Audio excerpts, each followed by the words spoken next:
A todos y a todas, bienvenidos al acto que vamos a iniciar. Rogamos muy cordialmente que las personas que están en el primer ejercicio, por favor, pasen a la mesa. Ahí tienen los nombres. Y me permito, antes de que nuestra maestra de ceremonias dé inicio al acto, solicitarles muy comedidamente a las personas que van a participar en el uso de la palabra que vamos a estar muy estrictos en el uso del tiempo. Por favor, por favor, por favor, como decimos en Colombia, no se me vayan a delicar cuando les mostremos el minutico, porque vamos a tener que cortarles porque vamos retrasados de tiempo y vamos a ser muy, muy exigentes con el uso de la palabra. Bienvenidos y bienvenidas y muchísimas gracias de todo corazón por acompañarnos en este acto tan importante y significativo para las víctimas en el exterior en el día de hoy.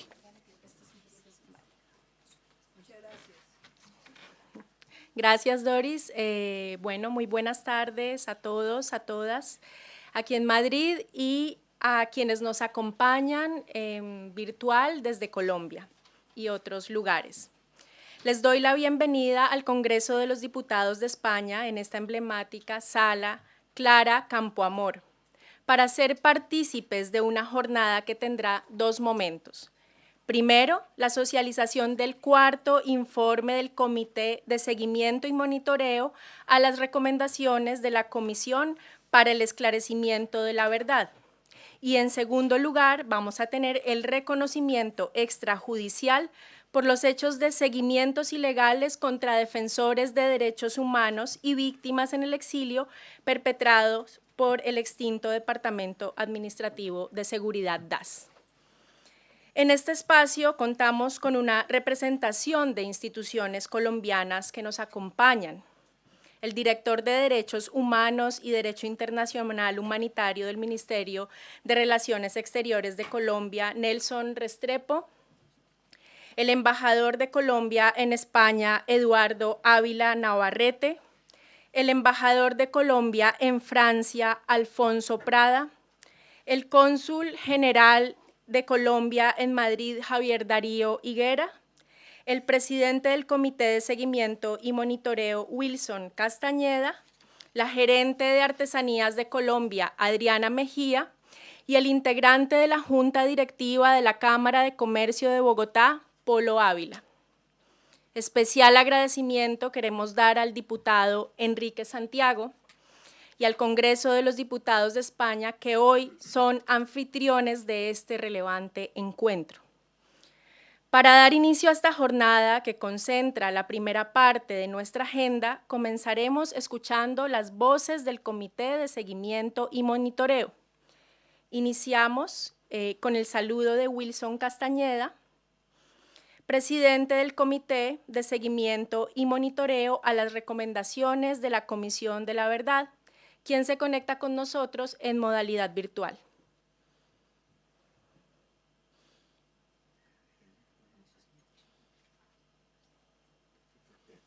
Buenos días a las personas conectadas desde Colombia. Soy Wilson Castañeda Castro, presidente del Comité de Seguimiento y Monitoreo a la implementación de las recomendaciones de la Comisión de la Verdad.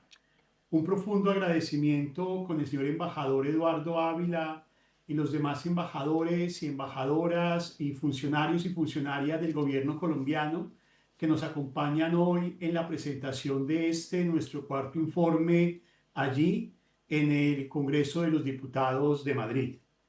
Cuando la Comisión de la Verdad en el año 2022 nos entregó el informe final, nos hizo un llamado para que todas las colombianas y los colombianos nos esforzáramos a buscar la paz estable y duradera, lo que la Comisión de la Verdad nominó como la paz grande.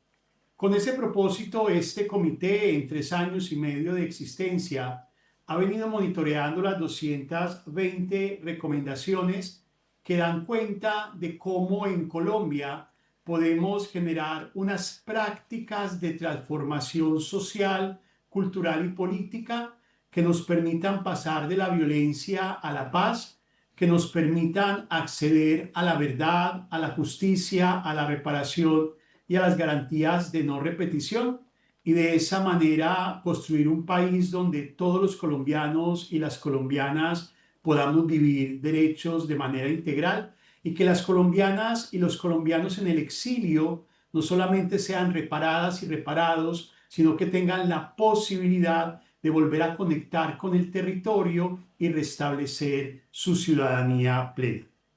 En este cuarto informe que mis compañeros Doris y Marcos presentarán a ustedes, traemos 3 mensajes muy importantes para este comité.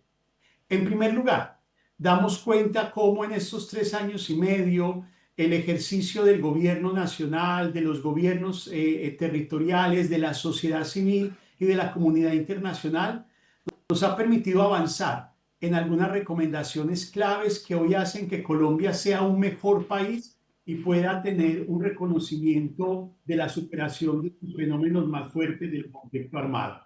En segundo lugar, en este informe identificamos unas barreras que nos impiden que algunas recomendaciones avancen o algunos retrocesos que hemos identificado que están impidiendo que recomendaciones que habían avanzado en los primeros años de implementación estén hoy estancadas, y hacemos un llamado o unos llamados en plural al Estado, a la comunidad internacional y a la sociedad colombiana en su conjunto para que rápidamente podamos avanzar y de esa manera estas recomendaciones que son derechos humanos nos permitan consolidar esta vocación de la paz grande.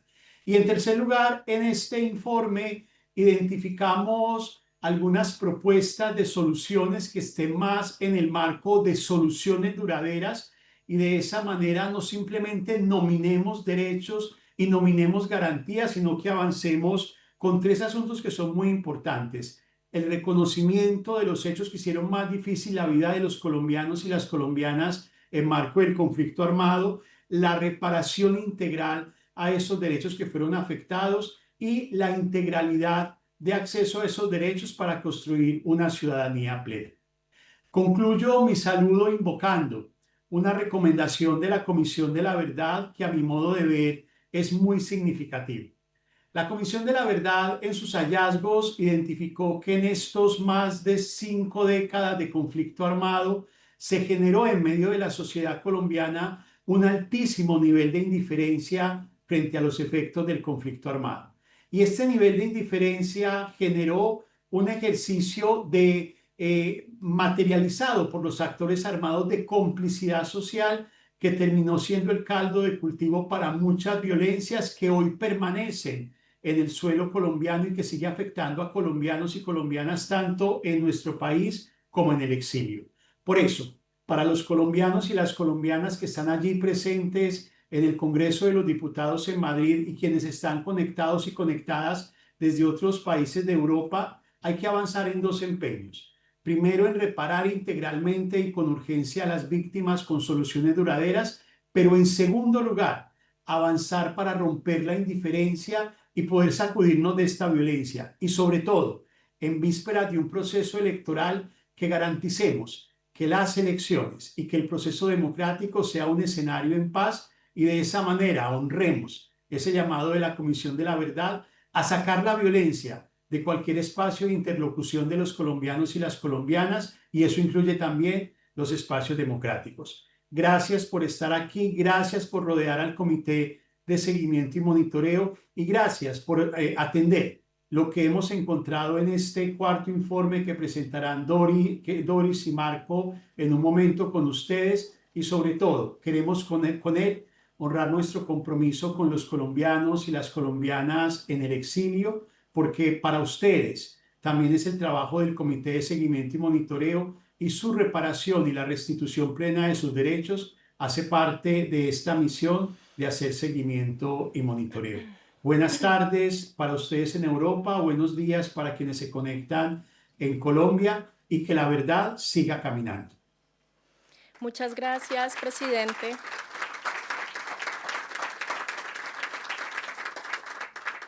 A continuación, vamos a escuchar las palabras de otro integrante del Comité de Seguimiento y Monitoreo, el señor Marco Romero Silva.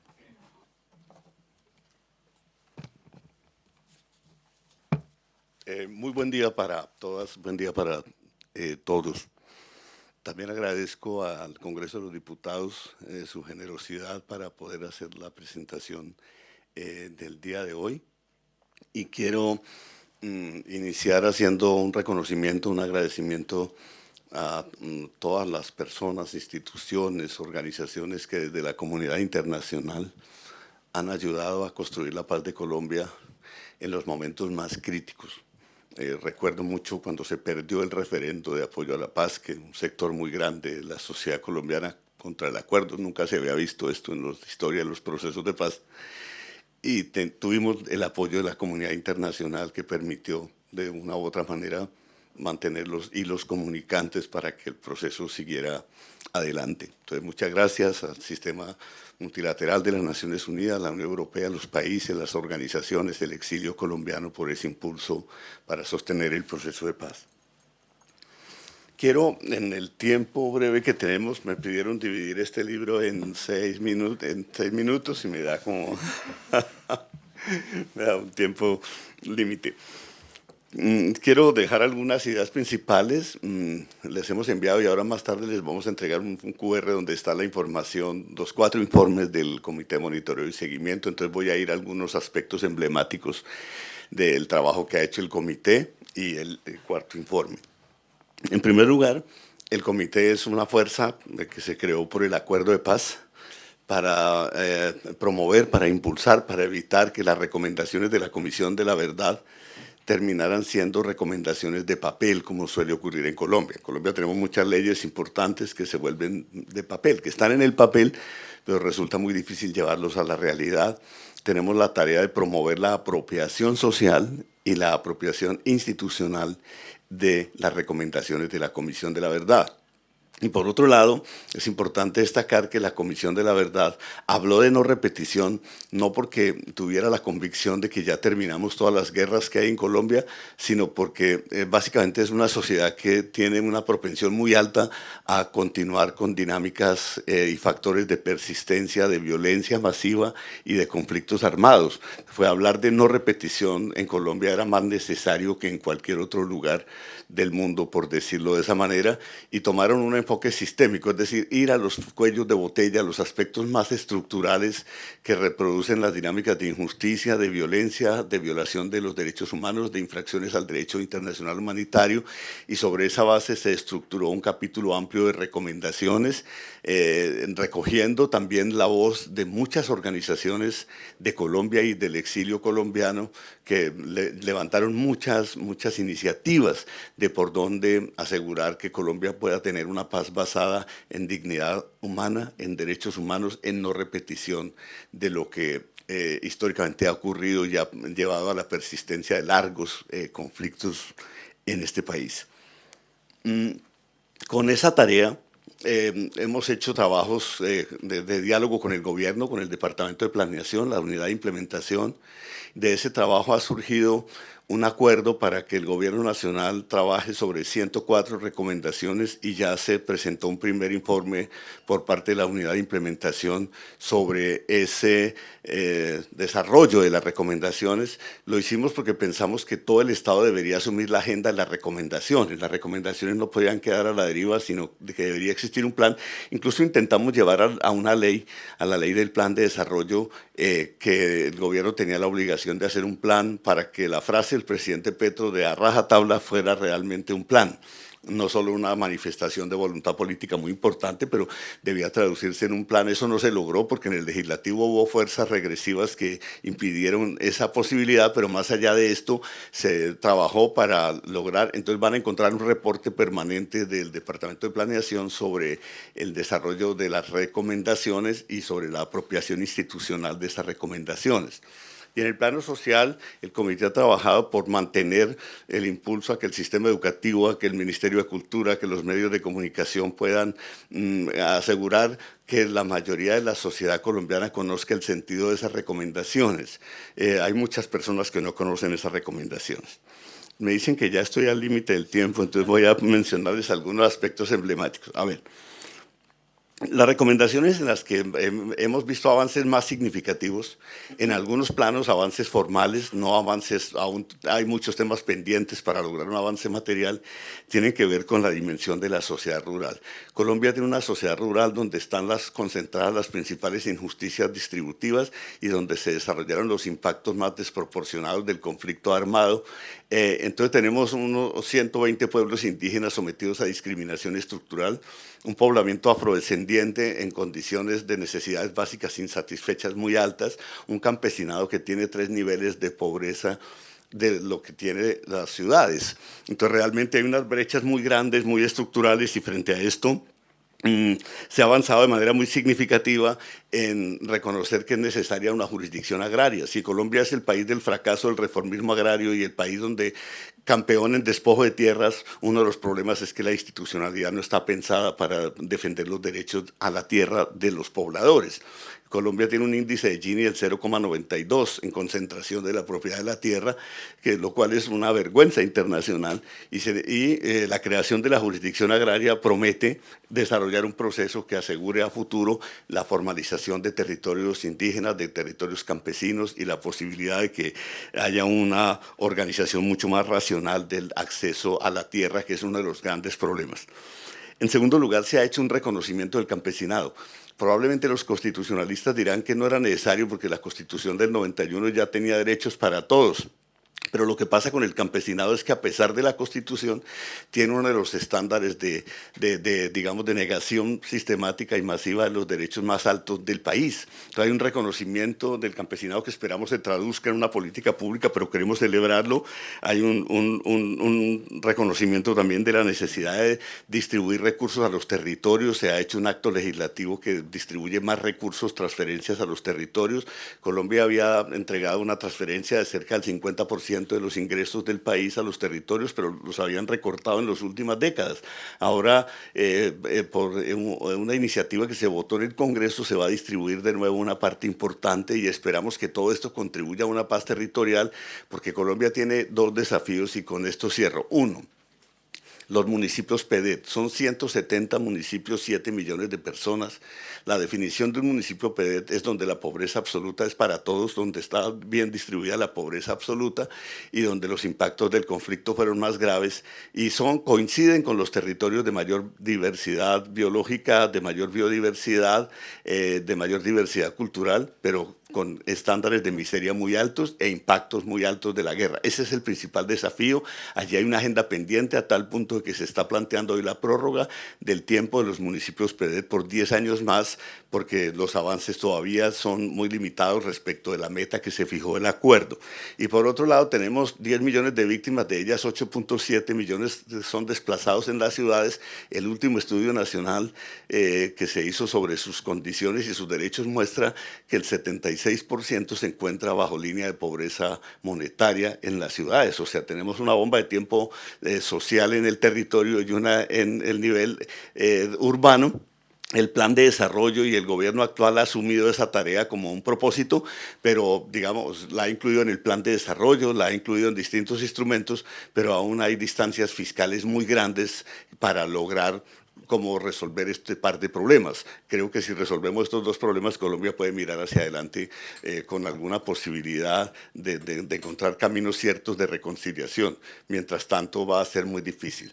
Dejamos estos temas como inquietud, y obviamente pues hay desarrollo en muchos temas que ustedes pueden consultar en 4 extensos informes del Comité de Seguimiento, y les agradecemos realmente la posibilidad de venir hoy a dejar esta inquietud y de decirles se está haciendo ese trabajo, y pueden encontrar en los informes una valoración detallada de cómo va cada una de las recomendaciones de la Comisión de la Verdad. Muchas gracias, y excusen por las limitaciones de tiempo. Gracias, señor Romero. A continuación, vamos a recibir el saludo y las palabras del excelentísimo embajador de Colombia en España, don Eduardo Ávila Navarrete.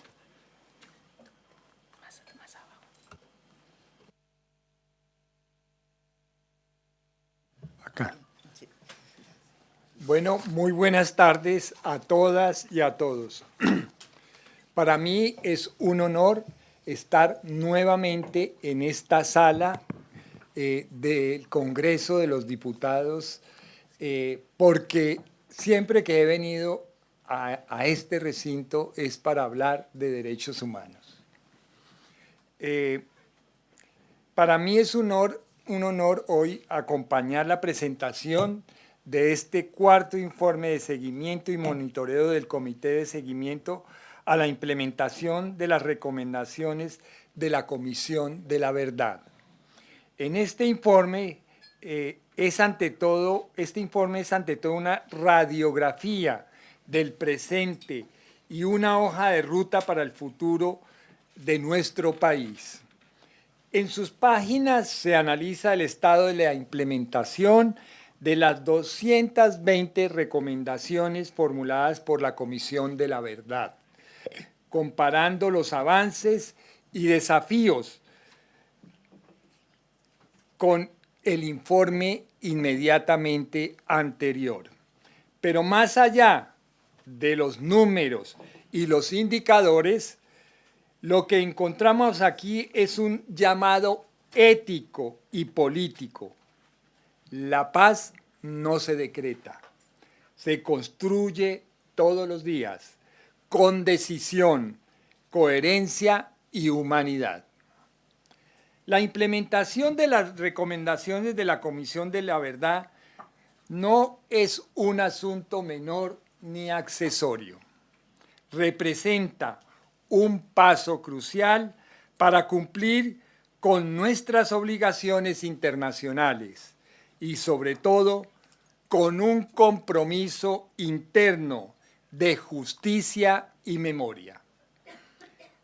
Es un proceso que nos interpela como Estado, pero también como sociedad, porque cada paso hacia la verdad y la reconciliación contribuye a sanar las heridas del conflicto. Desde el exterior, quienes representamos a Colombia desde la diplomacia, también tenemos responsabilidades. Mantener viva la memoria, promover el diálogo y tender puentes entre las víctimas, las instituciones y la comunidad internacional. En el caso de España, donde vive una gran parte significativa del exilio colombiano, este compromiso adquiere un valor muy, pero muy especial. Aquí, lejos de su tierra natal, las voces de las víctimas y la sociedad civil siguen recordándonos que la paz es una tarea compartida y global. En este momento decisivo, Colombia no puede permitirse retrocesos. El legado de la Comisión de la Verdad nos recuerda que hay futuro si hay verdad. Pero ese futuro requiere el compromiso activo de cada persona, de cada institución y, lo más importante, el liderazgo político. Solo así podremos transformar el dolor en aprendizaje, la desconfianza en el diálogo y la fragmentación en la convivencia. Este informe del comité es, por tanto, una invitación para perseverar, a no dejar que el cansancio o la indiferencia nos aparten del camino trazado, a reafirmar que la paz no es una meta abstracta, sino una construcción colectiva que se sostiene en la verdad, la justicia, la reparación y la garantía de no repetición. Con gratitud y esperanza, celebro muy animado hoy el trabajo del Comité de Seguimiento y Monitoreo y reitero el compromiso de esta Embajada de Colombia en España de seguir acompañándolos, difundiendo y apoyando este proceso en todos los espacios posibles. Muchas gracias.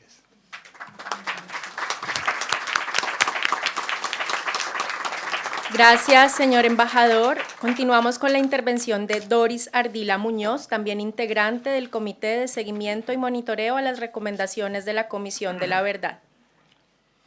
¿Cómo va? Yo voy a hacer de acá. Sí, un segundito. Perdón. Bueno, como vamos cortas de tiempo, yo voy a tratar de aplicarme la regla. Entonces, Marco mencionó 104 recomendaciones. Yo les cuento. La sistematización de las 10.800 páginas del informe de la comisión, que es bastante ladrilludo, después de un año la dejamos, extrajimos de ese informe 220 recomendaciones. De esas 220 recomendaciones, 104 recomendaciones fueron adoptadas por el gobierno del presidente Petro, después de su expresión de rajatabla el día de la posesión, en una negociación que se hizo con el Departamento Nacional de Planeación y la Unidad de Implementación del Acuerdo de Paz. En este momento, cuando se ha finalizado con la elaboración del cuarto informe del comité, tenemos que más o menos en la Realpolitik 74 de esas 104 recomendaciones, en ese conjunto realmente está trabajando el gobierno. Entonces ahora yo me ubico en la partecita que les quiero compartir a ustedes hoy, que es la del exilio y es la de las víctimas en el exterior. De esas 220 recomendaciones, 32 recomendaciones tienen que ver con el exilio. De esas 32 recomendaciones, desafortunadamente yo les he de comentar, estimados compatriotas que nos encontramos acá, que no se ha avanzado. La ley de víctimas, la reforma que se hizo este año anterior a la ley de víctimas, lo que hizo fue legalizar el acceso a la ruta de derechos que está estipulada para las víctimas de desplazamiento forzado interno. Las dos fundamentales primeras recomendaciones del capítulo de la Colombia fuera de Colombia, o que conocemos con el nombre de capítulo exilio, tienen dos recomendaciones que son en las que venimos promoviendo, poniendo el esfuerzo y convocando a las instancias del gobierno y de la comunidad internacional y de las organizaciones de víctimas en el exilio y también internamente, que tienen que ver con dos cosas. Una primera, que es el reconocimiento del exilio como una violación grave de derechos humanos. Les he de comentar que se hizo un intento en la legislatura anterior que no llegó a ningún puerto, porque no hubo el suficiente compromiso de los congresistas que esperábamos que tuvieran ese compromiso. La propuesta se presentó y se dejó morir, ni siquiera fue sustentada. Ahorita, iniciando esta legislatura, volvimos a elaborar una propuesta para tipificar el exilio y reconocerlo como una violación de derechos humanos. Entonces, la senadora Jael Quiroga, con su unidad legislativa y con acompañamiento del comité, hemos elaborado un proyecto de ley que quedó radicado con el número 264. Entonces vamos a ver, esto no es garantía, esta senadora es muy comprometida, muy luchadora. Esperamos que los congresistas, y tenemos por delante una campaña política, y usted sabe que la campaña política pues desvía la atención hacia otros espacios, entonces vamos a ver si esa ley va a encontrar camino. Y en segundo lugar, estamos trabajando para la realización de los actos de reconocimiento extrajudicial, que es a lo que se refiere la segunda parte de nuestro acto de hoy. En Europa se han llevado hasta este momento, contando el de hoy, 3 ejercicios. Uno primero que está haciendo el embajador Gustavo Gallón en Ginebra con las víctimas de Unión Patriótica, que ya van más de 14 reconocimientos extrajudiciales. Uno donde estuvimos la semana pasada, aquí nos está acompañando Polemil Dupré. Estuvimos la semana pasada en Bruselas, estuvo el presidente Petro haciendo el reconocimiento de las víctimas de Bella Cruz. Y hoy con usted, embajador, que vamos a llevar a cabo el reconocimiento del caso de las interceptaciones ilegales, o como lo decimos en lenguaje coloquial, las chuzadas del DAS en Colombia. Cierro con una reflexión sobre exilio. El grado al que se considera el exilio político como una violación de derechos humanos en Colombia a partir de la Constitución de 1991, es necesario decir que se han interiorizado principios básicos de derechos humanos a partir de la ola de autoritarismo y represión que se ha vivido en el país en tiempos anteriores. No obstante, las medidas para hacerse cargo del exilio político en todas las facetas de la legislación y la reparación y la incorporación de la memoria histórica han sido parciales. Por lo tanto, deberíamos preguntarnos sobre lo que aún debe hacerse para consolidar un tipo de democracia que ya no tolere la exclusión institucional y el exilio. Esto resulta de particular importancia porque seguimos encontrando que Colombia sigue generando exilio. El vínculo entre democracia y exclusión se ha visto exacerbado por factores étnicos, socioeconómicos, religiosos, ideológicos, de géneros. Considerar esta problemática resulta si las entidades políticas del Estado y los sectores sociales donde existen contiendas y donde vemos una polarización que existe en el país, aunque estemos formalmente en un régimen de democracia, debemos superar estas situaciones como las que produce el exilio político, a saber aquellas en las que con ciertos individuos y grupos de personas se sienten lo suficiente amenazados como para abandonar el país, en respuesta a la radicalización, a la retórica del discurso político polarizante y a las decisiones de quienes detentan el poder. Entonces, la reflexión y el llamado es a trabajar para que esa Colombia que está fuera de Colombia, como en su momento, esta es una cuña del doctor Carlos Martín Beristain, miembro de la Comisión de la Verdad de la Colombia fuera de Colombia. Empecemos un diálogo con esa Colombia que se encuentra adentro y trabajemos para que este exilio sea reconocido como una violación de derechos humanos. No es la formalidad jurídica únicamente. Esa formalidad va a propiciarnos camino para que se pueda construir política pública y podamos dar respuestas a las necesidades de la Colombia en el exilio. Gracias.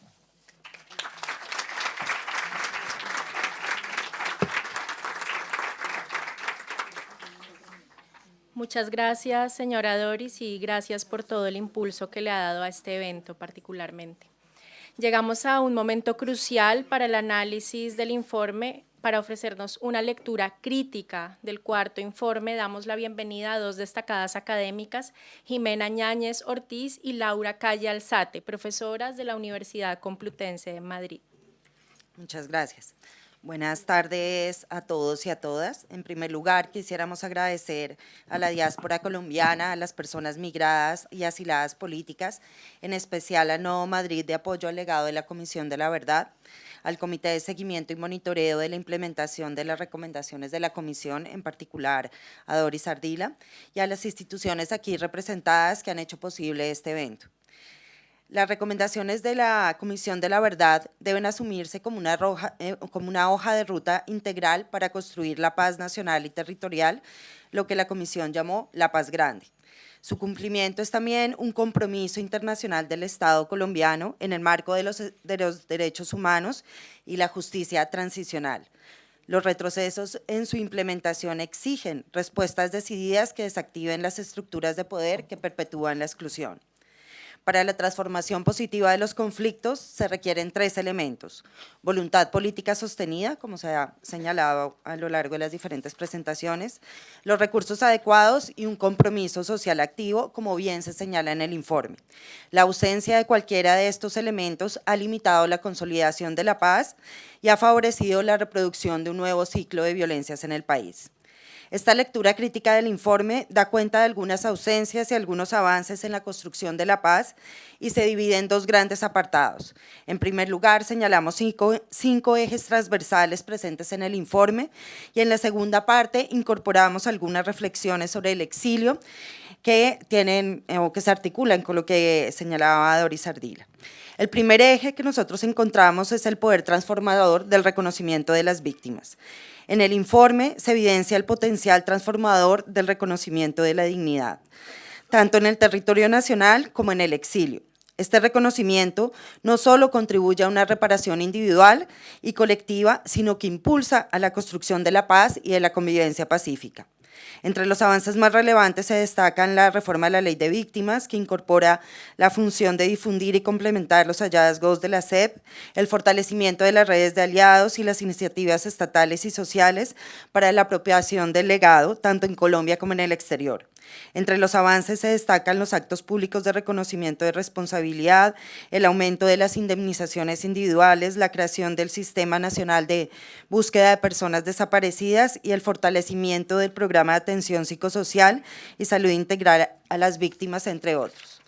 No obstante, persiguen rezagos estructurales, lentitud en la reparación colectiva, la débil atención a víctimas LGBTIQ+, étnicas y en el exilio, la falta de una política coherente de memoria histórica y la no apertura del Museo Nacional de la Memoria reflejan disputas sobre la narrativa del conflicto. La justicia transicional ha institucionalizado la memoria, pero es necesario fortalecer los procesos de socialización y apropiación para generar empatía colectiva y transitar hacia un proceso de dignificación colectiva. El segundo eje, los enfoques territoriales y participativos del acuerdo. Tal y como lo afirmó la SEP, la paz en Colombia solo es posible si es territorial. La implementación de la paz territorial implica desestructurar las dinámicas espaciales y económicas que reproducen las desigualdades en el mundo rural y entre el campo y la ciudad, promoviendo el acceso democrático a la tierra, el reconocimiento del campesinado y de las comunidades étnicas como sujetos políticos, así como modelos de ordenamiento territorial sustentables y culturalmente diversos. Por lo tanto, este enfoque de la paz debe reconocer las propuestas y experiencias de las comunidades que habitan y transforman los territorios. Se requiere acelerar la implementación del punto 1 del acuerdo, aprobar la ampliación de los programas de desarrollo con enfoque territorial, corregir los fallos en los planes de acción para la transformación regional, asegurando que reflejen las prioridades de los sectores sociales populares. La Agencia Nacional de Tierra requiere un fortalecimiento real para cumplir con los objetivos de redistribución, formalización y restitución de tierras. Asimismo, reconocer los saberes, prácticas y sentires locales permite superar el uso meramente discursivo del concepto territorial y comprender la complejidad cultural, política, económica y ambiental de los territorios. Este enfoque es fundamental para transitar de unas geografías de la guerra a unas geografías de la paz. Eje 3. Coordinación institucional y gobernanza territorial. El informe subraya la necesidad de mejorar la articulación interinstitucional entre los distintos niveles de gobierno involucrados en la implementación del acuerdo y sus propias recomendaciones.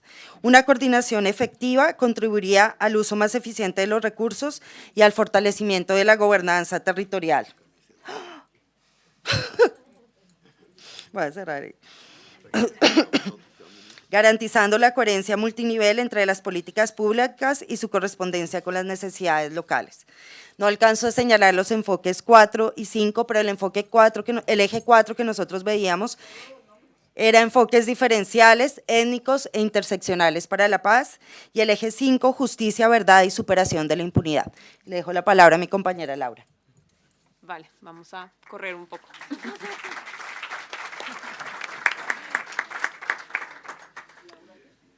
Vale, pues a partir de este panorama general, queremos detenernos en un tema que atraviesa de manera transversal las recomendaciones del comité y que, sin embargo, ha sido históricamente invisibilizado: el exilio colombiano.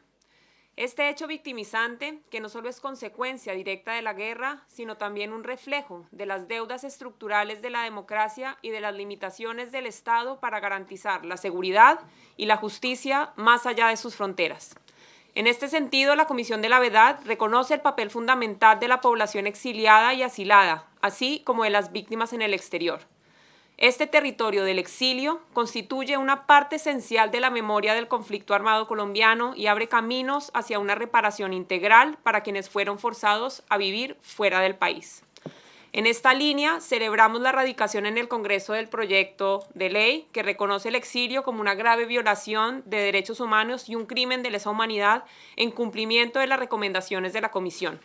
Sin embargo, el exilio sigue siendo uno de los indicadores más claros de una paz inconclusa. Refleja la falta de una paz efectiva y recuerda las deudas del Estado con las víctimas. Al mismo tiempo, constituye una herida abierta y una deuda moral del Estado colombiano.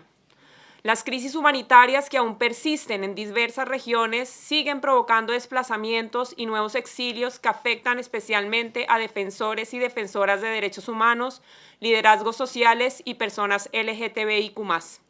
Por otra parte, el Comité recomienda articular la política de paz total con mecanismos de protección internacional para exiliados y retornados, de modo que su situación se integre en las garantías de no repetición.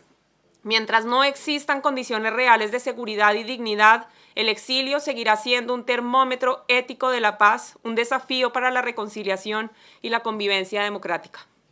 El informe reconoce además que el exilio es una de las formas más persistentes y menos visibilizadas de victimización, aunque ha ganado espacio simbólico, aún carece de un reconocimiento jurídico pleno. El comité advierte que continúa siendo tratado como un desplazamiento transfronterizo, lo que limita su reparación integral y el acceso a un retorno digno. Su superación exige reconocerlo como parte esencial de la verdad histórica y de las garantías de no repetición. Por otra parte, el exilio político está directamente relacionado con la falta histórica de garantías democráticas que forzaron la salida del país de numerosos liderazgos sociales, sindicales y defensores de derechos humanos. El comité recomienda en consecuencia que el Pacto Político Nacional incluya explícitamente a la diáspora y a las víctimas en el exterior como actores legítimos en la reconstrucción de la confianza ciudadana. También hace un llamado a la Cancillería para crear mecanismos efectivos de participación política y electoral para las comunidades exiliadas y migrantes. Además, consideramos necesario reconocer el impacto del narcotráfico y la política antidrogas en la generación de exilios y desplazamientos forzados, especialmente en las regiones cocaleras militarizadas. Las estrategias de erradicación forzada, la criminalización de pequeños cultivadores y las violencias derivadas del control territorial de las economías ilícitas han provocado migraciones y exilios políticos de liderazgos campesinos, sociales y ambientales. Por lo tanto, consideramos necesario fortalecer la dimensión transnacional de reparación y reincorporación dentro de la política exterior colombiana, articulando las experiencias de la Colombia fuera de Colombia en la construcción de alternativas sostenibles al narcotráfico. La impunidad, por su parte, trasciende las fronteras nacionales y afecta de manera directa a las víctimas del exilio. Muchas de ellas fueron obligadas a huir por persecución política, amenazas o violencia estatal y aún enfrentan grandes barreras para acceder a la justicia y a los mecanismos de reparación, la falta de rutas judiciales transnacionales, la escasa coordinación entre las instituciones nacionales y las representaciones diplomáticas profundizan esta exclusión. Se me ha acabado el tiempo, había un poco más de puntos, simplemente entonces cerrar. Finalmente queríamos cerrar con esta frase y es que la participación de la diáspora en redes de memoria, asociaciones, ha transformado la distancia en un espacio de encuentro, creación y construcción colectiva.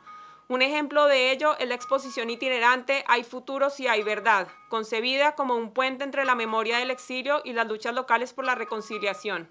El comité propone entender el exilio no como una pérdida, sino como una fuente de aprendizaje y renovación cultural. Un espacio donde las comunidades fuera del país se convierten en portadoras vivas del legado de verdad, justicia y reconciliación. Perdón por pasarme el tiempo. Muchas gracias, profesoras, por su valioso análisis académico. A continuación escucharemos a Mariana López Campagnoli, quien nos hablará desde la experiencia de la diáspora como representante del Nodo de Apoyo al Legado de la SEB aquí en Madrid. Buenas tardes. Desde el Nodo Madrid de Apoyo al Legado de la Comisión de la Verdad queremos agradecer a todas las personas y entidades presentes por abrir este espacio de diálogo sobre el seguimiento a las recomendaciones de la Comisión de la Verdad. Intervengo en representación de este colectivo y desde nuestro compromiso con la verdad y con la construcción de paz, pero también desde la responsabilidad de quienes hemos acompañado desde el exilio y la diáspora colombiana, la defensa de la vida, la memoria y la dignidad. El Nodo Madrid de Apoyo al Legado de la Comisión de la Verdad nació hace ya varios años, varias de las personas que lo fundaron estaban acá presentes, impulsado por la esperanza que despertaron los acuerdos de paz y la creación del Sistema Integral de Paz, en especial la Comisión de la Verdad. Desde entonces hemos caminado en juntanza, construyendo espacios de memoria histórica, diálogo y apropiación del legado de la Comisión, y este no es una representación diversa de personas exiliadas, migrantes, defensoras de derechos humanos, que creemos en el poder de la memoria como acto político y como herramienta de transformación social. A pesar de los enormes desafíos que enfrenta Colombia para cumplir las más de 220 recomendaciones de la Comisión de la Verdad, nuestra esperanza se mantiene viva. Seguimos convencidas de que apropiarse del legado significa mantener abierta la conversación ética que la Comisión nos propuso, una conversación sobre dignidad y la posibilidad real de una paz grande y duradera. El informe que hoy nos convoca nos recuerda algo fundamental. La paz no es un decreto ni un evento político, sino que es un proceso histórico, territorial y cultural.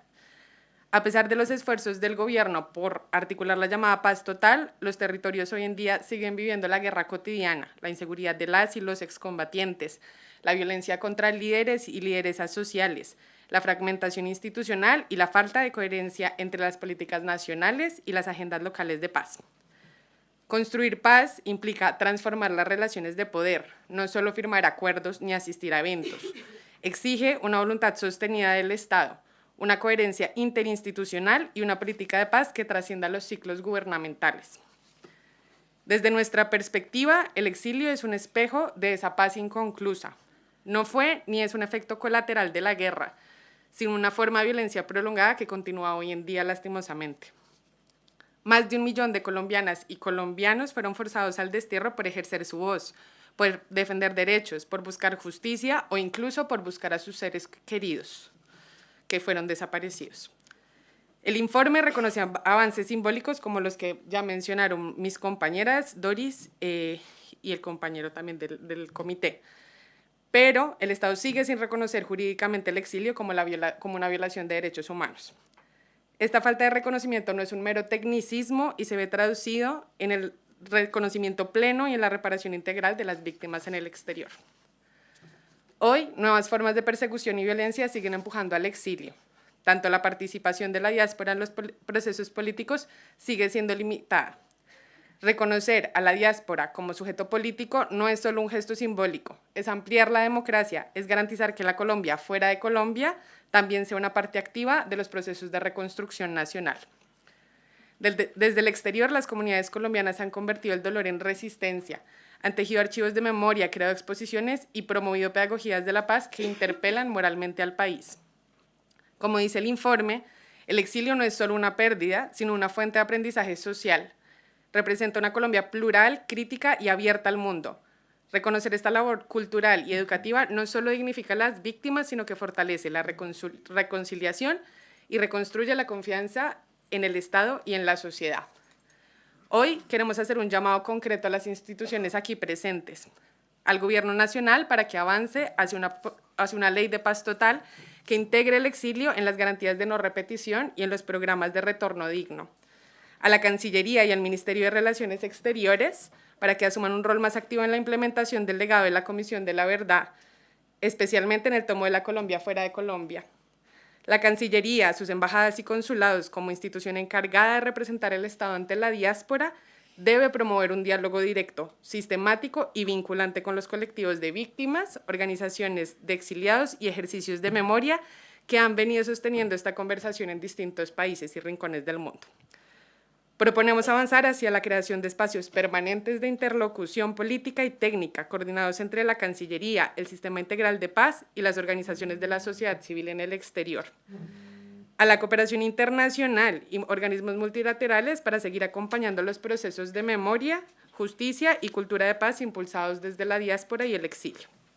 Finalmente, quiero cerrar con que la idea de que el exilio nos recuerda que la paz no existe hasta que nadie tenga que huir. Reparar el exilio significa reconstruir los vínculos entre la nación y su diáspora y reconocer en las voces exiliadas una lección moral, la de un país que a pesar del destierro sigue soñando con volver a habitarse en paz. Muchas gracias.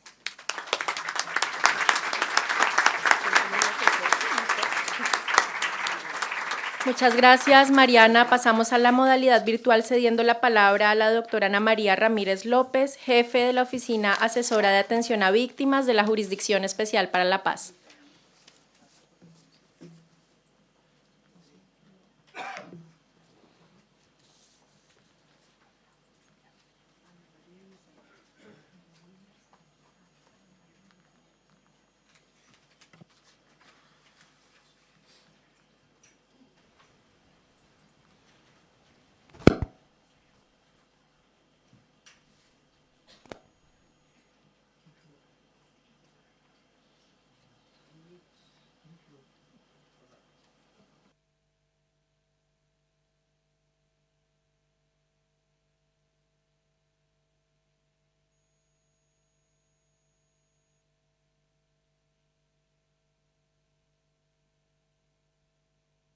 No te estamos escuchando.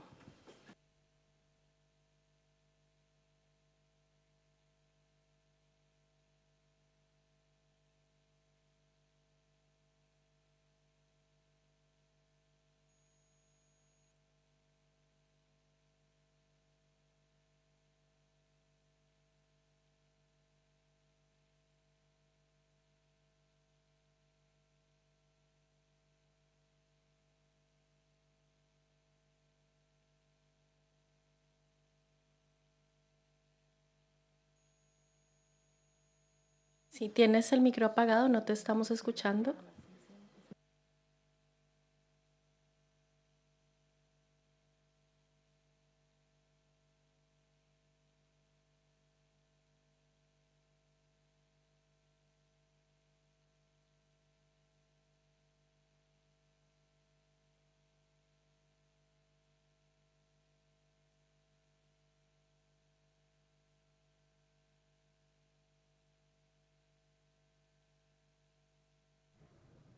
Hola, buenos días, ¿me escuchan?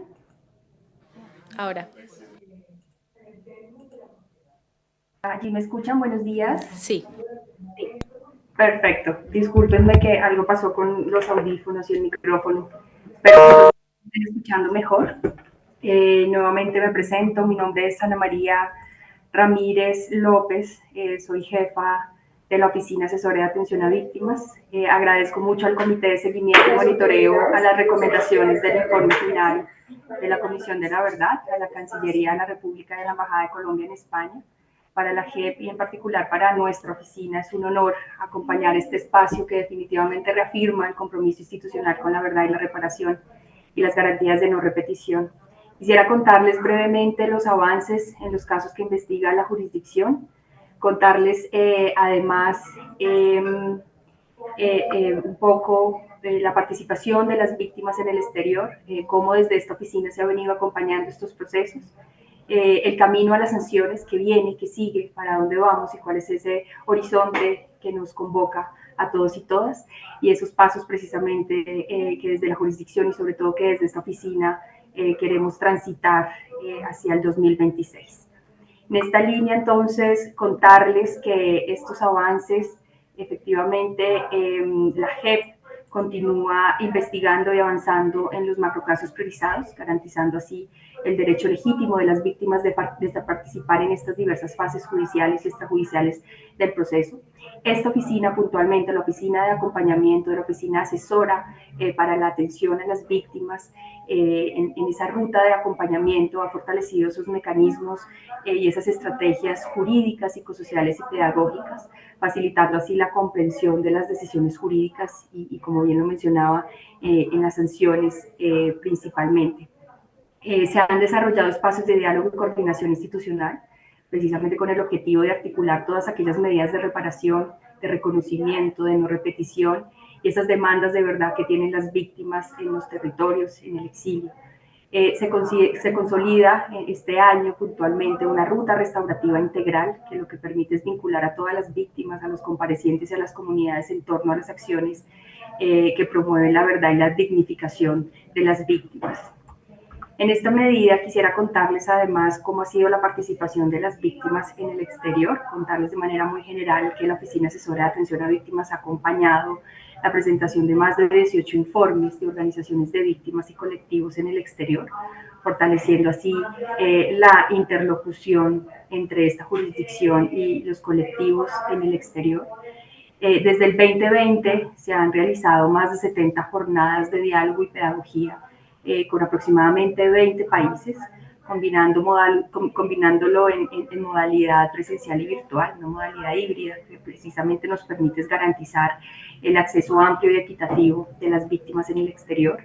Jornadas presenciales desarrolladas hemos tenido y hemos logrado jornadas presenciales en Chile, en Venezuela, en Ecuador, en Panamá, en España, en Suecia, con la participación de estas víctimas desplazadas y migrantes. Al corte de julio del 2025 tenemos 128 víctimas acreditadas en el exterior. El 23% de estas víctimas residen en países de Estados Unidos, el 17% se encuentran en España y el 7% en Canadá. Este trabajo lo que ha permitido precisamente es mantener el vínculo de las víctimas con la jurisdicción, promover su participación en audiencias, facilitando esa participación en modalidad híbrida y virtual, para precisamente visibilizar esos impactos del exilio en la verdad y en la reparación y en la restauración de las víctimas. Como les contaba, el camino a las sanciones y qué viene ocurriendo, sobre todo este 2025. El 16 y el 18 de septiembre, este tribunal profiere las dos primeras sentencias, en el caso 01 y en el caso 03, subcaso Costa Caribe, dando inicio así a la fase de imposición de las sanciones propias. Estas decisiones marcan definitivamente un hito en la transición hacia una justicia restaurativa efectiva, con todos los desafíos que nos hemos encontrado, vinculando las medidas judiciales con acciones concretas de restauración. El sistema de justicia restaurativa, como eje central, articula las distintas autoridades y los mecanismos institucionales para garantizar la imposición y ejecución, monitoreo y verificación de estas sanciones propias. Y esto se enmarca en 7 proyectos restaurativos que constituyen precisamente el eje operativo de las sanciones. Estos 7 proyectos se centran en acción integral contra minas antipersonal, medio ambiente, naturaleza y territorio, infraestructura rural y urbana, conservación de la memoria y reparación simbólica, una línea muy gruesa sobre los enfoques que incorporan, los enfoques diferenciales, una 6ª línea de educación y alfabetización, y por último, la línea de búsqueda de personas dadas por desaparecidas. Como ustedes pueden ver, este entramado busca que las sanciones no sean punitivas, sino que tengan precisamente esa apuesta y esa mirada restaurativa para que la participación de las víctimas sea realmente transformadora y tenga un impacto en los territorios en donde se encuentran las víctimas. Disculpe, doctora Gina, tenemos que ir cerrando la presentación. Le agradecemos mucho. Claro que sí, ya voy cerrando. Este es mi último, porque para dónde vamos es como la intención precisamente en esta intervención. La idea es que en este 2025 esta oficina ha presentado diversas propuestas con cooperación internacional orientadas a fortalecer los procesos de divulgación, pedagogía y participación de las víctimas en el exterior, precisamente. Estas iniciativas lo que buscan es ampliar las capacidades institucionales. En este momento contamos con el apoyo de la Agencia Catalana de Cooperación, como ustedes lo pueden ver allí en esta línea que presento, el apoyo de la Agencia Catalana de Cooperación al Desarrollo para respaldar 3 encuentros durante el 2026 en países estratégicos por las comunidades de víctimas migrantes. Actualmente se avanza en la construcción metodológica de estos espacios, integrando herramientas restaurativas, todas las líneas restaurativas pedagógicas y sobre todo de memoria, adaptadas a los contextos socioculturales y políticos de cada país. Estos encuentros estarán abiertos a la participación de víctimas residentes en los países vecinos. En los próximos meses se socializará la metodología diseñadas y se realizará como la convocatoria a las organizaciones y colectivos y redes de víctimas para su vinculación en estos escenarios. Y en conjunto, ya para finalizar, estas acciones precisamente buscan fortalecer el carácter transaccional de la justicia restaurativa, ampliando precisamente el alcance de la JEP más allá de las fronteras nacionales. Este es el panorama general y agradezco nuevamente por la invitación, por este espacio para conversar y para escucharnos y para apostarle a estas sentencias que restauran aquello que el conflicto rompió. Muchísimas gracias a ustedes. Gracias, doctora Ramírez. Continuamos con la doctora Luz Janet Forero Martínez, directora de la Unidad de Búsqueda de Personas Dadas por Desaparecidas. Bueno, muy buenas tardes para todas, todos y todes. Muchas gracias por estar esta tarde acá e invitarnos a este espacio a la Unidad de Búsqueda de Personas Dadas por Desaparecidas.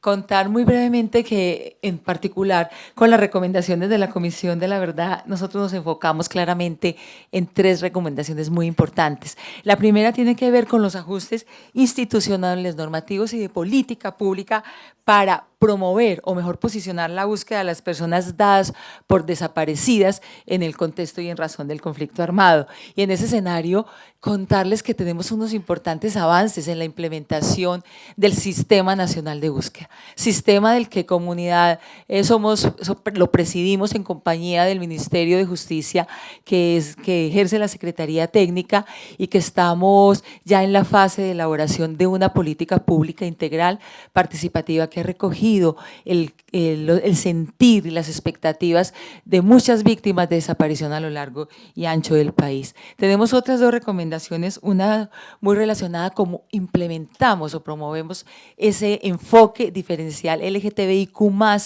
en la búsqueda de los desaparecidos, en razón de que si bien ha existido una discriminación histórica, incluso en la búsqueda de desaparecidos en estos grupos poblacionales, se acentúa más, porque no es ni siquiera a veces su familia biológica la que los busca, sino su familia social, con las grandes complejidades que significa esto, para empezar, por ejemplo, en la recolección de las muestras biológicas para hacer perfiles genéticos.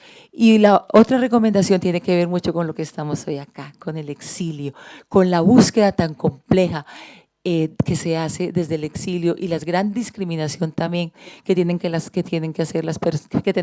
las personas que buscan no desde Colombia, y que tuvieron que salir de Colombia huyendo muchas veces, porque buscar a sus desaparecidos los enfrentó también a riesgos importantes. En ese sentido, la Unidad de Búsqueda de Personas Dadas por Desaparecidas busca con cerca de 500 familias alrededor del mundo, familias que buscan desde el exilio, y que en el caso particular de Europa hemos podido ir concretando poco a poco un trabajo muy articulado, en especial con la organización Abya-Yala, con la cual tenemos un plan estratégico al cual venimos orientando grandes esfuerzos en los últimos 2 años. Un plan estratégico que se orienta específicamente a todas las acciones de incidencia social y política que pueden hacer las personas que buscan desde el exilio en sus países de residencia, por decirlo así. Todo lo que tiene que ver con procesos de capacitación, formación y entrenamiento para la búsqueda, para que se conviertan también en manos que apoyan a la búsqueda desde el exterior, y limitar esas dificultades que tenemos desde la unidad, una institución pequeña y con limitaciones de recursos de todo orden, para poder tener un alcance a nivel global. Y una cosa muy importante para nosotros es todo lo que tiene que ver con la gestión de esos casos. Cada uno de esos casos, cómo se integran en los 92 planes regionales de búsqueda que impulsa la unidad de búsqueda a lo largo y ancho del país, y cómo le damos celeridad a esas investigaciones en este marco. Y ya para cerrar, contarles que justamente la presentación de este informe coincide con una parte de nuestra agenda con las organizaciones y con las personas que buscan desde el exilio, con algo que nosotros hemos llamado la Red de Apoyo Operativo para la Búsqueda, que es la forma también de seguir avanzando y seguir concretando en la forma como damos, insisto, manos a la búsqueda, para que la búsqueda del exilio cada vez sea menos dolorosa, menos traumática, y tenga las mismas condiciones de equidad que tienen las buscadoras y buscadores al interior de nuestro país. Muchas gracias.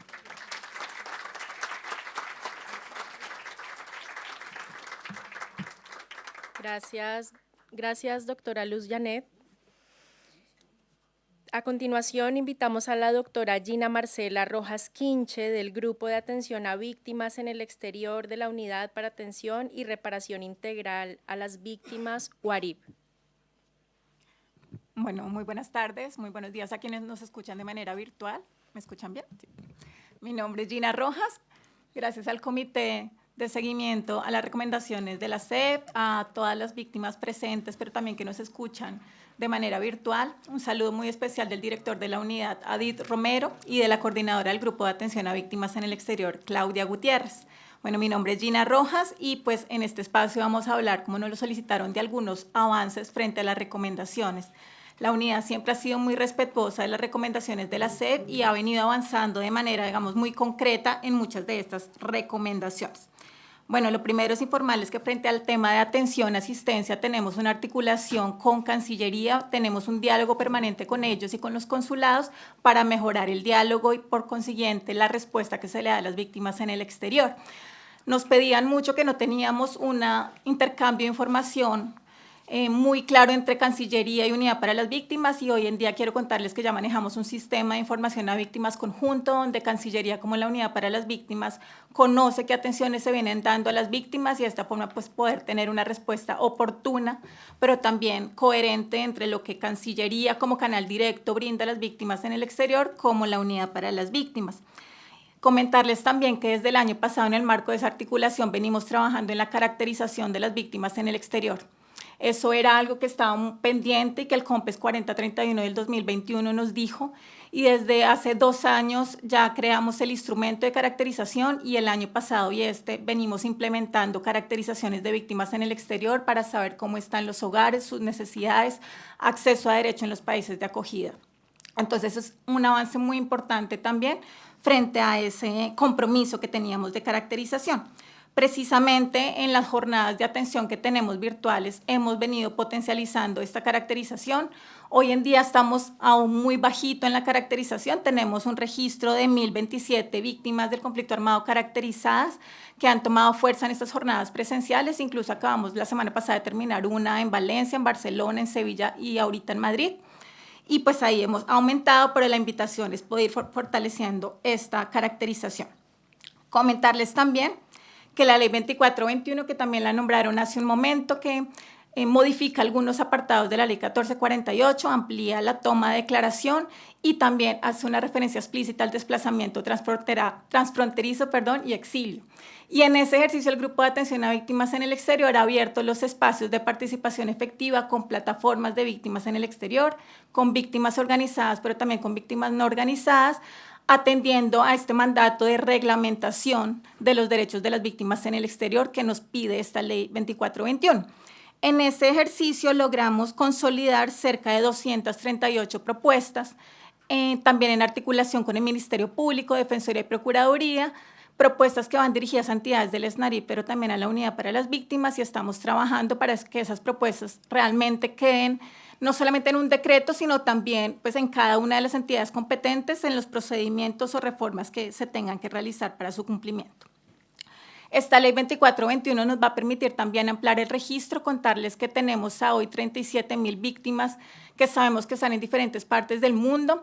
España hoy en día es el país con mayor número de víctimas por lugar de datos de ubicación y contacto, pasando a Ecuador y Venezuela, que hace 2 años estaban en un primer puesto. Hoy España está con el mayor número de víctimas incluidas en el registro, y sabemos que con la ley 2421 van a aumentarse considerablemente, porque la unidad también tiene que hacer un ejercicio de revalorar esas declaraciones que no incluyeron porque se han vencido los términos, pero como ahora la ley amplía los términos, pues debemos hacer un ejercicio de revaloración y también de reconocimiento a aquellos desplazamientos que salieron directamente fuera del territorio nacional. Con la ley 2421 se reconoce las víctimas que salen fuera, no solamente dentro del territorio nacional, y por consiguiente la Unidad para las Víctimas tiene que hacer ese ejercicio de revaloración. Seguimos aportando a la reparación simbólica con varias estrategias de atención psicosocial, como lo nombraron aquí, pero también de acompañamiento a organizaciones en reparación simbólica, acciones de memoria, fortalecimiento organizativo, apoyo al liderazgo de jóvenes, y también estamos trabajando, ya finalizó con esto, con impulsando un observatorio de víctimas del conflicto armado en frontera. Es una iniciativa que se recogió del Foro Internacional de Víctimas y pues también es parte de una de las recomendaciones en los términos de enfoque diferencial y frontera de la Comisión, y pues este será el primer observatorio en frontera que vayamos a realizar para tener un foco en la política pública de frontera para víctimas del conflicto armado. Muchas gracias por su atención, muchas gracias por el espacio y por permitirnos contar un poquito frente a lo que venimos haciendo y nuestro compromiso desde la Unidad para las Víctimas en la atención y en la reparación de las víctimas del conflicto armado. Muchas gracias. Muchas gracias. Para cerrar el ciclo de intervenciones, es un honor escuchar a las delegadas de la diáspora, Livia Franco y Mercy Quiñones, delegadas de Familiares Europa, Avia Yala, de Desaparecidos en Colombia.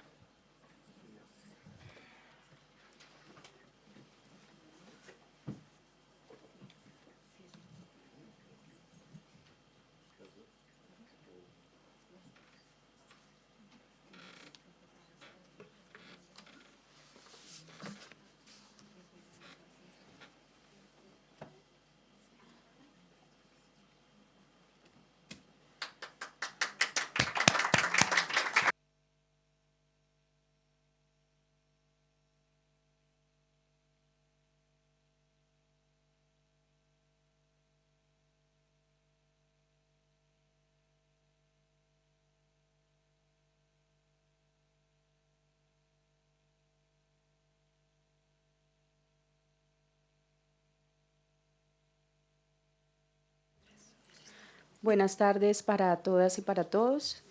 Es un honor estar aquí junto a mis compañeros y compañeras compartiendo este espacio de memoria, verdad y dignidad. Quiero expresar también de parte del grupo Europa Vía Yala un profundo agradecimiento al Comité de Seguimiento y Monitoreo a las recomendaciones de la SEP, a Doris Ardila, a todo su equipo y demás instituciones y organizaciones que hicieron posible este encuentro, además de darnos la voz en este recinto. Hablo en nombre del grupo de familiares Europa Vía Yala, de personas desaparecidas en Colombia que residimos en distintos países en Europa y las Américas. Nacimos de la necesidad de unirnos, de reconocernos y de no quedarnos en el silencio. Nacimos del dolor, sí, pero también de la esperanza y de la convicción de que la memoria es una forma de justicia. Somos hijos e hijas, esposas y esposos, hermanas, hermanos, primos, amigos y amigas. Somos los rostros y la voz de quienes un día fueron arrebatados por uno de los crímenes más graves y deshumanizantes que existe, la desaparición forzada, un crimen que no termina con el acto de desaparecer a una persona, sino que continúa cada día con la incertidumbre por sus ausencias y en la impunidad, alterando nuestras familias, organizaciones en todos los sentidos, en lo político, en lo emocional y en lo económico. Nuestra existencia como grupo en el exilio es consecuencia directa de toda esa violencia, además de la falta de garantías inclusive para la búsqueda en el país. Es así que desde distintos rincones del mundo mantenemos viva la búsqueda de nuestros seres queridos. Luchamos por la verdad y por la justicia.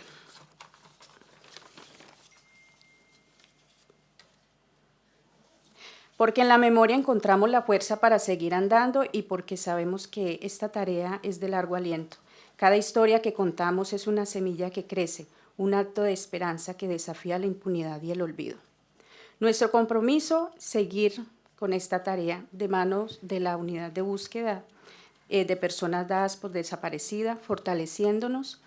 Tenemos grandes desafíos, eso también a lo largo de todos estos años lo hemos comprobado una vez más, porque la búsqueda no en sí es encontrar, es también reparar, es también exigir justicia.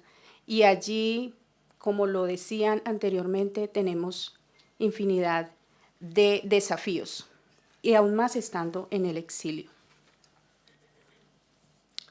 Pero nuestra lucha no se queda solo ahí, también queremos devolver el rostro, la voz y la presencia de aquellos y aquellas que fueron arrebatados. Queremos honrar a quienes en su momento creyeron en sus sueños, luchas y apostaron por un mundo más justo y más humano. A ellos y a ellas, nuestros seres queridos, nuestros héroes, les debemos memoria, amor y verdad. Nosotras y nosotros, los familiares de Europa Vía Yala, seguiremos desde cualquier punto geográfico visibilizando y sensibilizando a la sociedad. Seguiremos alzando la voz para que el mundo sepa que la desaparición forzada en Colombia no es un hecho del pasado, sino una herida que sigue abierta. Desde Vía Yala decimos con el corazón, nos encontramos para encontrarles. Mientras haya un familiar buscando, mientras haya una voz pronunciando un nombre, ellos y ellas seguirán existiendo. Mi compañera Mercy no pudo asistir por cuestiones de salud. Me presento, mi nombre es Adriana Quintero Úsuga. Busco a 9 familiares que fueron detenidos desaparecidos en Colombia y le doy el paso a mi compañera Livia. Muchas gracias.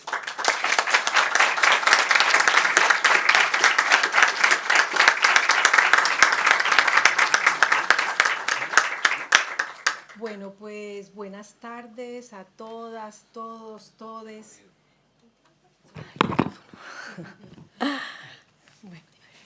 Buenas tardes a todas, todos, todes.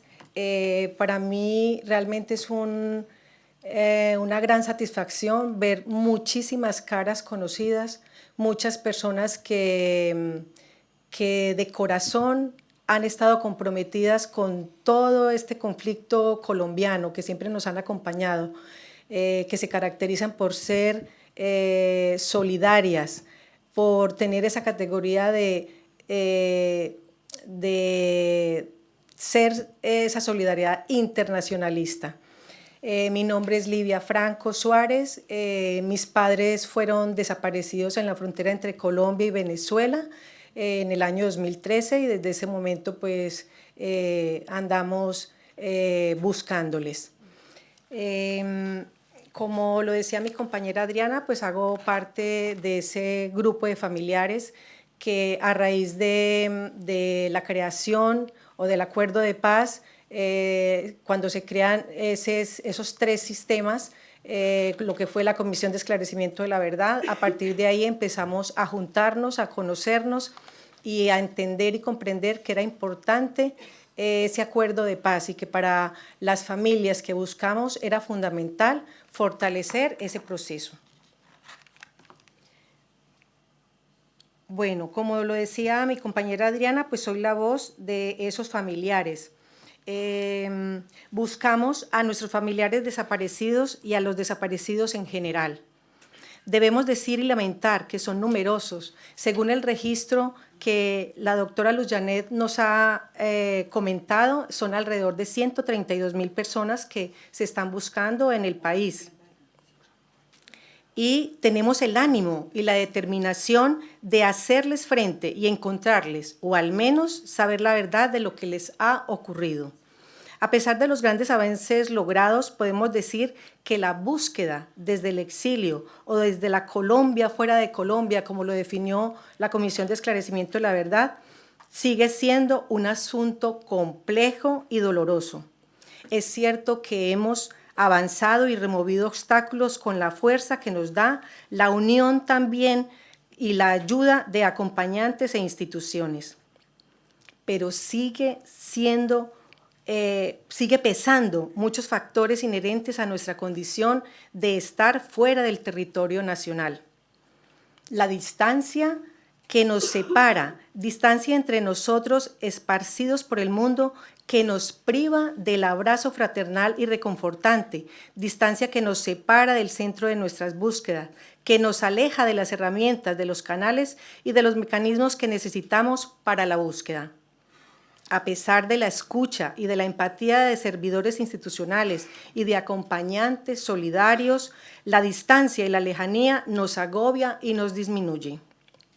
Se suma ese sentimiento de impotencia que nos invade cada vez que queremos avanzar, tomar una iniciativa, lanzar una pesquisa o interpelar un servidor público.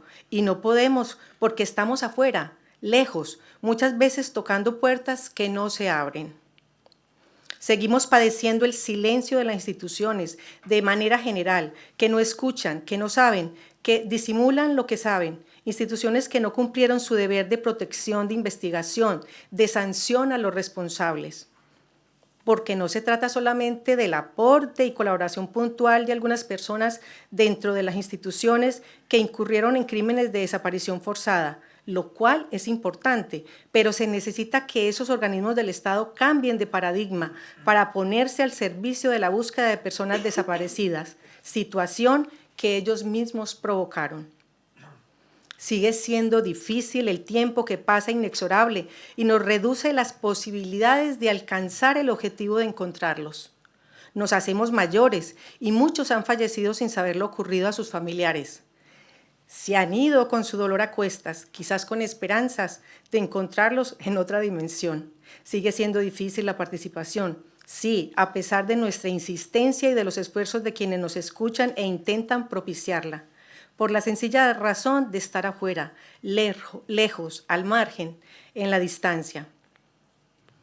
No queremos ser pesimistas, hemos avanzado en algunas cosas.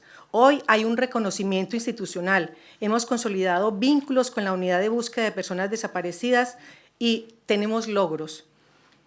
Agradecemos aquí la presencia de la doctora Luz Janet porque vemos que es una persona que se ha comprometido de corazón y creemos firmemente en ese compromiso que ella nos transmite. Hoy también seguimos haciéndolo, atravesando las fronteras, sumando eslabones a esa cadena de los afectos que nos une y nos hace más fuertes. Esfuerzos como el del Centro Nacional de Memoria Histórica en sus inicios con su informe, hasta encontrarlos, y más recientemente el trabajo de la Comisión de la Verdad y ahora del legado. Al decir legado, hablo del Comité de Seguimiento a las recomendaciones de la SED. Al igual que el compromiso de la unidad de búsqueda, han permitido visibilizar la desaparición forzada en Colombia, aunque aún estamos lejos de hacer de esta causa un propósito nacional y así poder decir con seguridad, nunca más. Hoy queremos referirnos concretamente al compromiso de embajadas, consulados y concretamente del Ministerio de Exteriores en hacer efectiva el apoyo a la unidad de búsqueda en el exterior y a los familiares que buscamos. Estamos a veces muy lejos de sentir ese apoyo porque consulados y embajadas en el exterior son nuestro país, son nuestra referencia y realmente no encontramos en muchos casos las puertas abiertas para esa labor tan grande que tenemos que emprender nosotros desde el exterior. El relacionamiento con otras instituciones en el exterior, porque la búsqueda nos lesiona a todas y a todos como ciudadanos y ciudadanas. Sabemos que es un crimen de lesa humanidad que nos interpela a todas y a todos en el planeta. Y aprovecho para también solidarizarnos desde el grupo por ese genocidio que está ocurriendo en Gaza.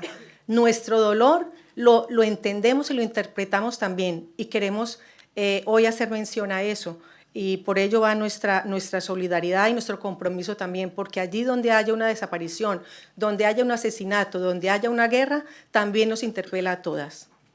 En términos de trabajo y consolidación de la memoria histórica, las vivencias y testimonios del exilio, el refugio y la migración a causa de la búsqueda de familiares desaparecidos deben ser protagonistas de la discusión pública, académica de formación ciudadana, pues esto permite hacerle frente a la práctica concurrente en Colombia de negar el pasado y situar el olvido como ingrediente de la pretensión de una historia nacional única, hegemónica y excluyente. Como el tiempo es corto. Bueno, sí. Quería de todas maneras, como precisamente hoy estamos hablando del cuarto informe del Comité de Seguimiento, hay dentro de las recomendaciones de la SED concretamente unas recomendaciones específicas para la búsqueda. Y queríamos también, o sea, nos hubiera gustado que desde el Comité de Seguimiento se nos hubiera hecho referencia a esos avances frente a esas recomendaciones que son concretas y claras frente a la búsqueda. Y también, muy importante, dentro de esas recomendaciones está planteado la seguridad, esa nueva concepción de seguridad, porque creemos que es un pilar fundamental el comportamiento de las instituciones militares en el país, pues nosotras y nosotros, los que hacemos parte de este grupo de familiares, nuestros familiares han sido desaparecidos forzadamente. Esto quiere decir que hay un involucramiento de fuerzas del Estado en estas desapariciones. Lo dejaré ahí y muchas gracias por escucharnos.